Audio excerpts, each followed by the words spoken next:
Well, our man Jake Peavy knows a thing or two about trade deadlines. Back in 2013, a young, fresh-faced Jake Peavy was acquired by the Red Sox from the White Sox in a three-team trade with the Tigers. The Red Sox won the World Series that year. How about the next year, 2014? And now he's acquired by the Giants with cash from the Red Sox in a three-player deal, and gets with the Giants, won the World Series as well. Pretty memorable times there for Jake, especially how things ended up. He joins us right now here on set. So, Peave, first and foremost, how does it impact the player being traded? It worked out for you, but I'm sure there's a lot going on right now in the guy's head. Yeah, no, thinking about this time of year makes me want to try to put some perspective on it. For the fans that really care so much about this, I want to personally put you in these shoes of thinking about where you live and you reside, where you have your family.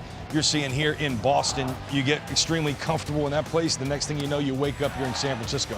But these guys have families, they have routines, they have players that they have incredible relationships with, and coaching staff relationships. Now you're all of a sudden thrust, or it was Saturday, I'll put it like this. Yeah. Saturday afternoon at 12 p.m., I'm on the road with the Red Sox. I found out I'm traded to the San Francisco Giants at 4:30. I had a little bit of time, whoever come in the clubhouse, to tell them goodbye. Staff, I had a bag packed. I was on a 4:30 plane, landed across the country Saturday night, walked into a San Francisco clubhouse as they were playing a game, put a uniform on, walked down, tried to figure out how we win that game. I pitched the next night against the Dodgers for the Giants. It happens in a hurry, and there is a lot happening from the personal side of things, from the work side of things. Yeah. And the one thing I'll leave you with is when these players get thrust into different positions, they're expected to be the same guy that they've always been, with new coaches, with new intel.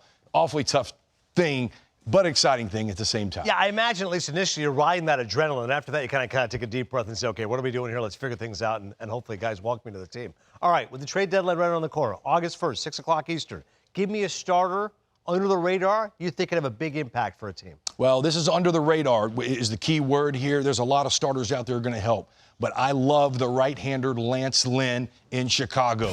People are talking about what's wrong with Lance Lynn, and I understand the numbers doesn't look good. Let me tell you what does look good. His highest strikeout per nine is this year. 140 strikeouts Lance Lynn has.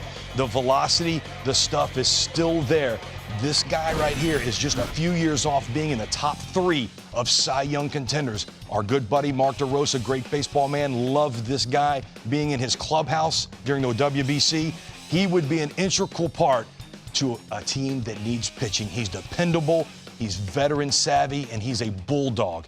He also could be talked about in a package deal with Giolito, with Cease. You need 2 for 1. Yeah. Go get Lance Lynn. He'll make a difference. All right. How about now a reliever? Again, under the radar, you think it would get a big impact down the Well, we couldn't leave relievers off because every team needs a reliever. If you're a serious contender, you want 1 or 2 more relievers' names. Again, under the radar, let's get Brad Hand out of Colorado. Again, a veteran guy. We like that experience, and he's dominating against lefties. He's way better outside Coors Field, which everybody is. He was an integral part of that Philly team in that run last year. He's, again, 150 average against left-handers. We all need that left-hander in the pen, if not 1 or 2. And then he's another one of those guys. The Rockies have Daniel Bard down there and Suter available too. You package and get 2 of these guys.